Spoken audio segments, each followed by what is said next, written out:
ظهر الفساد في البر والبحر بما كسبت أيدي الناس ليذيقهم بعض الذي عملوا لعلهم يرجعون۔ میرے بھائیوں، سورۃ روم کی ایک آیت آپ کے سامنے تلاوت کی ہے۔ اللہ بیان فرماتا ہے ظہر الفساد فی البر والبحر بما کسبت ایدی الناس، خشکی میں اور تری میں یعنی سمندروں اور دریاؤں میں فساد پھیل گیا ہے، ہر طرف عذاب ہے، بے چینی ہے، بے سکونی ہے، افراتفری ہے۔ فرمایا اس عذاب اور فساد کی وجہ اس انسان کے اپنے کرتوت ہے، اور اللہ یہ عذاب انہیں اس لیے دیتا ہے لعلہم یرجعون، تاکہ یہ لوگ اللہ کی بغاوت سے باز آ جائیں، اللہ رب العزت کی طرف رجوع کر لے۔ میرے بھائیوں، آپ دیکھیں، چاہے وہ ہمارا ملک پاکستان ہو یا اس دنیا کا کوئی بھی ملک ہو، ہر جگہ افراتفری ہے، بے چینی اور بے سکونی ہے، اللہ کا عذاب ہے۔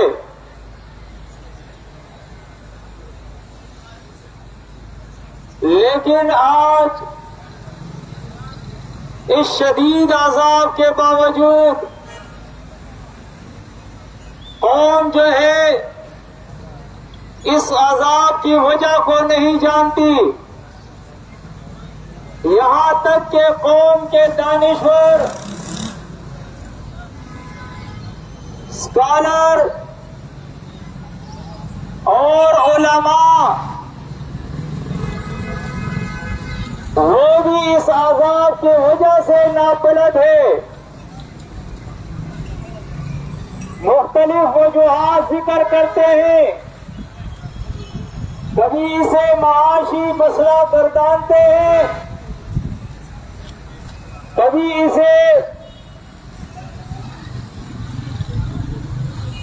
سیاسی عدم استحکام کہتے ہیں، اور کبھی اسے مفادات کی جنگ کہتے ہیں، کبھی اسے قوموں اور مذاہب کی لڑائی کہتے ہیں۔ میرے بھائیوں، آج سے پہلے یعنی اس امت سے پہلے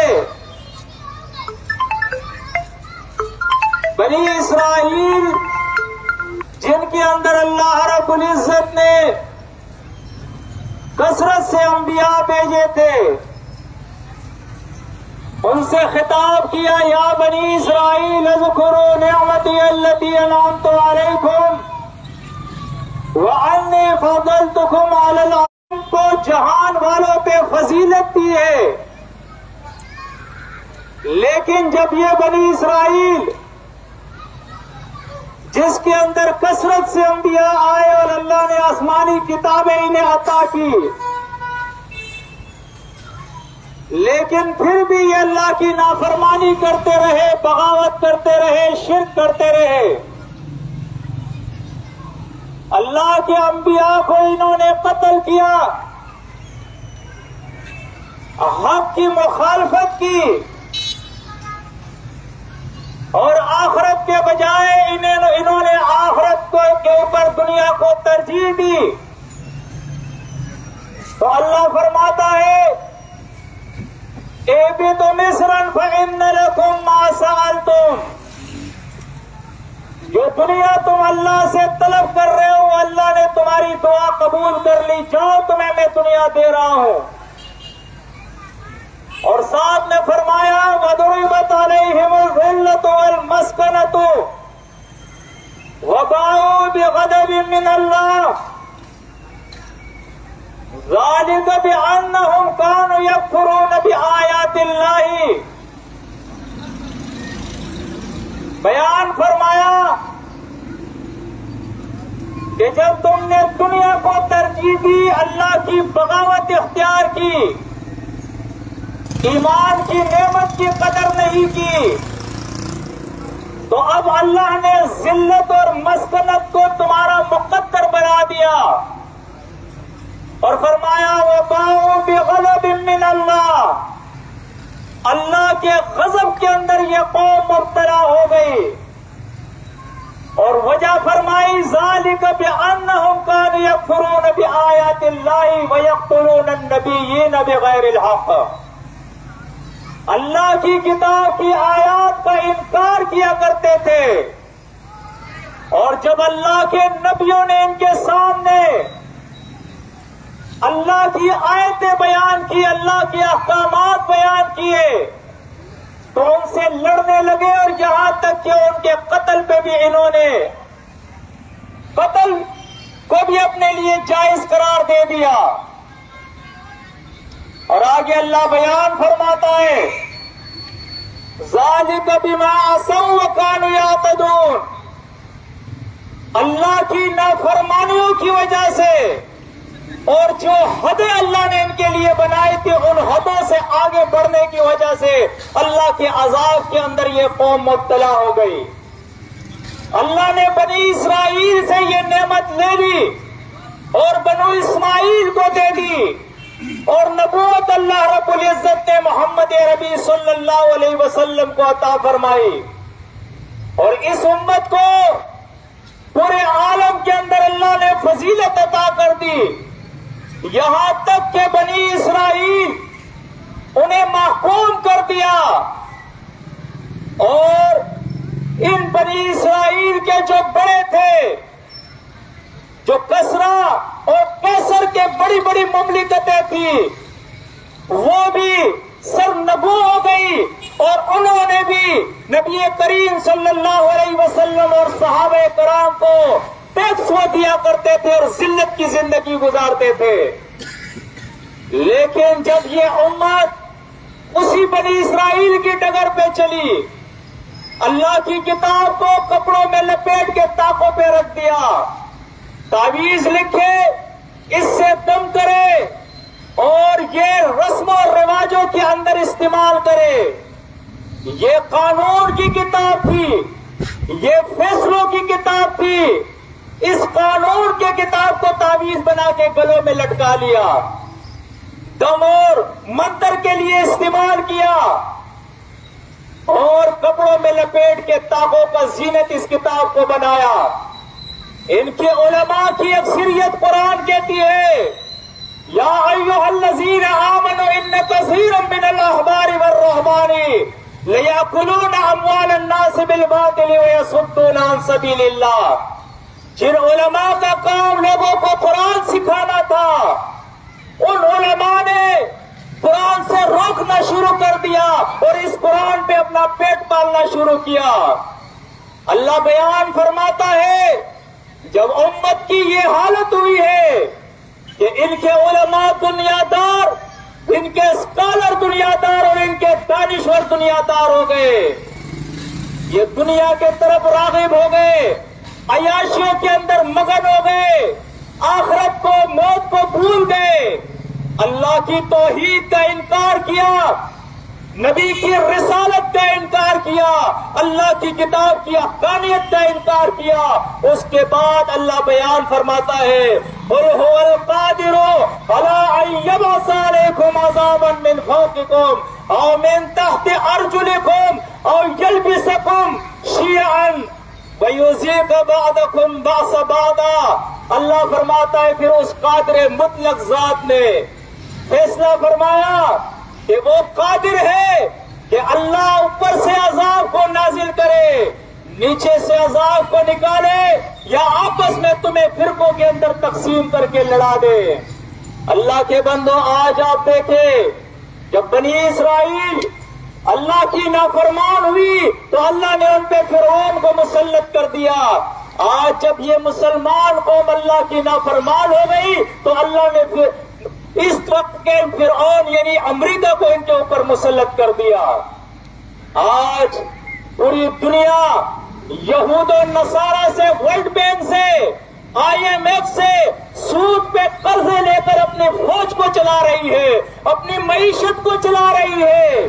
یہ قوم بھکاری بن گئی ہے، اور افسوس اور تعجب کی بات ہے کہ آج ہمارے اس ملک کے اندر ریلیاں نکالی جا رہی ہے، امریکہ مرد آباد، اسرائیل مرد آباد۔ اللہ کے بندو، قرآن مجید تمہیں کہتا ہے وَأَعِدُّ لَهُم مَّا اسْتَطَعْتُم مِّن قُوَّةٍ وَمِن رِّبَاطِ الْخَيْلِ۔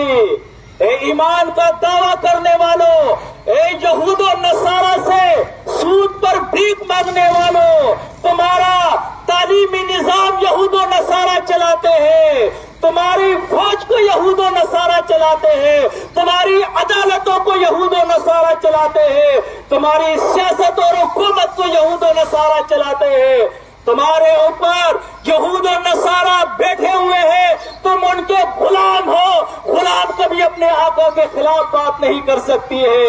اللہ کا حکم مانو، مرد مجاہد بنو، قرآن کو ترجمے کے ساتھ سیکھو۔ اللہ کے بندو، اپنے خواتین کو قرآن سکھاؤ، اپنے بچوں کو قرآن سکھاؤ۔ یہ تمہاری یونیورسٹیاں، یہ تمہاری کالجز، یہ تمہارے اسکول، یہ تمہارے مدارس، یہ تمہارے نجات کا ذریعہ نہیں ہو سکتی ہے، اس لیے کہ آج تمہارے اسکول اور کالج اور یونیورسٹیوں میں جو تعلیم ہے یہ انہی یہود و نصارہ کا ہے۔ اور افسوس کی بات یہ ہے کہ آج تمہارے دینی مدارس کے اندر بھی آپ دیکھیں، آج وہ تعلیم یہ کہاں سے آیا ہے؟ یہ یونان سے آیا ہے۔ آج تمہارے مدرسوں کے اندر منطق پڑھائی جاتی ہے، تمہارے مدارس کے اندر فلسفہ پڑھایا جاتا ہے۔ نبی کے دور میں کیا ہوتا تھا؟ قرآن اٹھا کر دیکھے سورۃ آل عمران، لقد من اللہ علی المؤمنین اذ بعث فیہم رسولا من انفسہم یتلو علیہم آیاتہ ویزکیہم ویعلمہم الکتاب والحکمہ۔ صحابہ نبی کے گرد بیٹھے ہوتے تھے، قرآن کا نزول ہوتا تھا، نبی قرآن سکھاتے تھے، وہ قصے نہیں سناتے تھے، وہ بزرگوں کے قصے نہیں سکھاتے تھے، وہ خواب نہیں سناتے تھے، وہ منطق اور فلسفہ نہیں سکھاتے تھے۔ اللہ کے بندو، اللہ کی کتاب سکھاتے تھے۔ آج 60 اور 70 سال کے بوڑھے سے آپ پوچھے، آج 80 سال کے بوڑھے سے آپ پوچھے بابا جی قرآن کی اس آیت کا ترجمہ کیا ہے، اس بیچارے کو پتہ نہیں، بیٹا مجھے معلوم نہیں، نماز کا ترجمہ نہیں آتا، قرآن کا ترجمہ اسے نہیں آتا ہے، یہاں تک کہ اپنے کلمے کا بھی اسے نہیں پتا کہ میں کیا پڑھ رہا ہوں۔ اس قوم پر اللہ کی یہ مار نہ آئے تو پھر کیا ہے؟ اس قوم پر رحمتیں نہیں برسے گی۔ اگر چاہتے ہو کہ یہود و نصارہ سے نجات مل جائے، اگر چاہتے ہو کہ یہ فلسطین اسرائیل کے ظلم سے ان کو نجات مل جائے، اگر چاہتے ہو کہ تمہارے کشمیری بھائیوں کو ہندوستان کے ظلم سے نجات مل جائے، اور اگر چاہتے ہو کہ اس پاکستان میں بھی یہود و نصارہ کے جو غلام ہیں، جو آج تمہارے سروں پہ مسلط ہے، ان کے ظلم سے تمہیں نجات مل جائے، تو ایک ہی طریقہ قرآن نے بتایا ہے وَلَوْ أَنَّ أَهْلَ الْقُرَىٰ آمَنُوا وَاتَّقَوْا لَفَتَحْنَا عَلَيْهِمْ بَرَكَاتٍ مِّنَ السَّمَاءِ وَالْأَرْضِ وَلَٰكِن كَذَّبُوا فَأَخَذْنَاهُمْ بِمَا كَانُوا يَكْسِبُونَ۔ اللہ فرماتا ہے تم نے اللہ کی کتاب کی تکذیب کی ہے، تم نے اللہ کی توحید کی تکذیب کی ہے، تم نے رسول کی رسالت کی تکذیب کی ہے، اللہ کا عذاب آیا ہے۔ اگر چاہتے ہو اس عذاب سے نکل جاؤ، ایک ہی طریقہ ہے، ایمان لے آؤ اللہ پر، جیسے ایمان لانے کا طریقہ ہے یہ ایمان نہیں جو آج لائے ہو، لا الہ الا اللہ، اللہ کے علاوہ کوئی الہ نہیں، لیکن تمہاری گاڑی کے نیچے گندا جوتا ہے، ارے کیوں لٹکایا ہے یہ جوتا تم نے؟ میری گاڑی کو یہ بچائے گا؟ جس قوم کا یہ عقیدہ ہو کہ میری گاڑی کی حفاظت یہ گندا جوتا کرتا ہے، ایسے مشرک قوم کی مقدر ہے اللہ کا عذاب۔ ورنہ قرآن اٹھا کر دیکھے، قل سیروا فی الارض فانظر کیف کان عاقبۃ الذین من قبل کان اکثرهم مشرکین۔ اللہ فرماتا ہے او لوگوں دنیا کی تاریخ دیکھو، جتنی قوموں کو میں نے نیست و نابود کیا ہے، تباہ اور برباد کیا ہے، ان کا جرم یہ تھا ان کی اکثریت اللہ کے ساتھ شرک کرتی تھی۔ آج تمہاری بلڈنگ کھڑی ہوتی ہے، اس پہ کالا جھنڈا لگتا ہے کہ یہ کالا جھنڈا اس کو بچائے گا۔ آج تمہارے مکان تعمیر ہوتا ہے، اس پہ کالی ہنڈی لگتی ہے کہ یہ کالی ہنڈی میرے گھر کو بچائے گا۔ آج تمہارا بچہ مکان گھر سے باہر نکالتے ہو، اس کے ماتھے پہ کالک لگاتے ہو، ٹیکا لگاتے ہو کہ یہ اس پر نظر نہ لگ جائے، یہ کالا ٹیکا اس کو بچائے گا۔ آج تم خود گھر سے باہر نکلتے ہو، کالا داغا ہاتھ پہ باندھتے ہو تاکہ مجھے نظر نہ لگے۔